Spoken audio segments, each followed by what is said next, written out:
Printemps a mis les salles de bal de Londres en feu avec un éclat presque fiévreux, et Elliot James Hawthorne, cinquième duc de Blackmore, regardait la foule avec le regard d'un homme cherchant une sortie qu'il savait n'existait pas. À 29 ans, il avait depuis longtemps perdu le compte de combien de bals il avait enduré, pourtant le même sourire soigneusement répété, le même rituel, les mêmes mères évaluant son titre avec la concentration pratique d'investisseurs, examinant une perspective. Les mêmes débutantes riant un peu trop fort, parfumées trop richement, pleines d'espoir au point du désespoir. Elliot avait fait sa part. Il avait salué, dansé, incliné sa tête au moment approprié. Et maintenant, avec la nuit encore jeune et la salle de bal pleine, il s'est permis quelques moments d'immobilité près de la porte qui s'ouvrait sur le jardin, un verre de champagne intact reposant entre ses doigts. C'est alors qu'il l'a vue. Elle venait d'entrer. Il n'y avait aucune hésitation dans son pas, aucun regard agité cherchant des visages familiers. Elle traversa la pièce avec une économie de mouvement qui le fit se redresser inconsciemment. Ses cheveux bruns étaient arrangés avec élégance et retenue. Passe de plumes, pas de fleurs excessives. Il a attrapé la lumière des bougies comme si les flammes elles-mêmes se penchaient vers elle. Sa robe bleu foncé ne rivalisait pas pour l'attention, et peut-être pour cette même raison, elle se distinguait de toutes les autres qui imploraient d'être remarquées. Quand ses yeux rencontrèrent les siens, pour le plus bref des moments, quelque chose de vieux bougea dans la poitrine d'Elliot. Yeux bruns clairs, presque dorés, des yeux qui semblaient contenir bien plus qu'ils ne révélaient.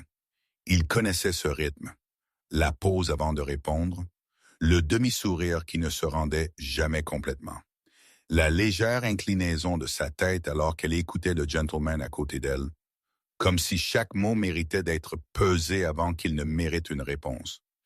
Elliot était certain qu'il la connaissait, bien qu'il n'aurait pas pu dire d'où. Il traversa la salle de bal avant d'y repenser, se présenta à son père, demanda une danse, et tandis qu'il valsait, qu'il parlait de rien du tout, qu'il essayait de comprendre pourquoi cette femme résonnait quelque part au plus profond de sa mémoire.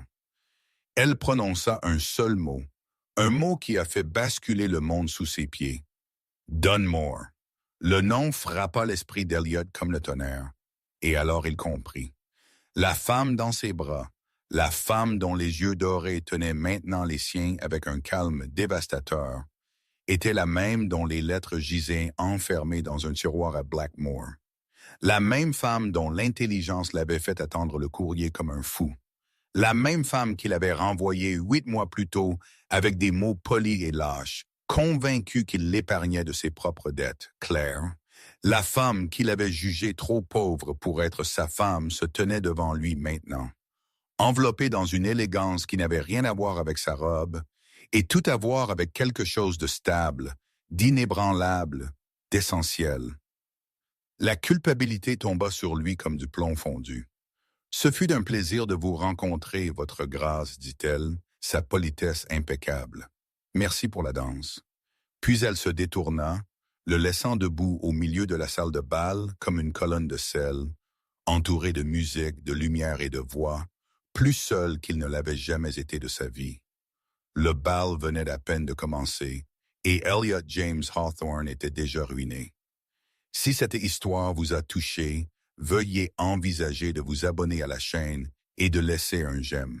Cela aide ces histoires à trouver de nouveaux lecteurs, et cela me fait savoir que vous aimeriez en entendre plus comme celle-ci, et si vous en avez envie, dites-moi dans les commentaires d'où vous regardez. J'aime vraiment voir à quel point ces histoires voyagent.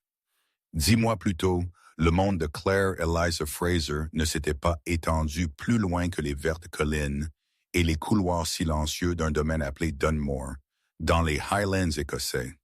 La maison n'était pas un palais, mais personne ne l'aurait appelé modeste.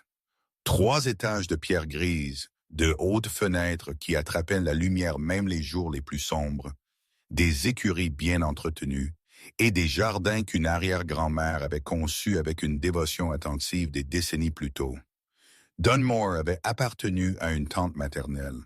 Et il était venu à Claire comme un héritage, un cadeau qu'elle accepta avec soulagement, parce que cela signifiait de la distance de Londres, de la distance des questions, de la distance de tout regard qui essayait de calculer sa valeur par la coupe de sa robe.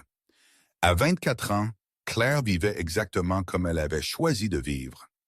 Il y avait assez de serviteurs pour que la maison fonctionne sans problème, un régisseur pour s'occuper de la taxe,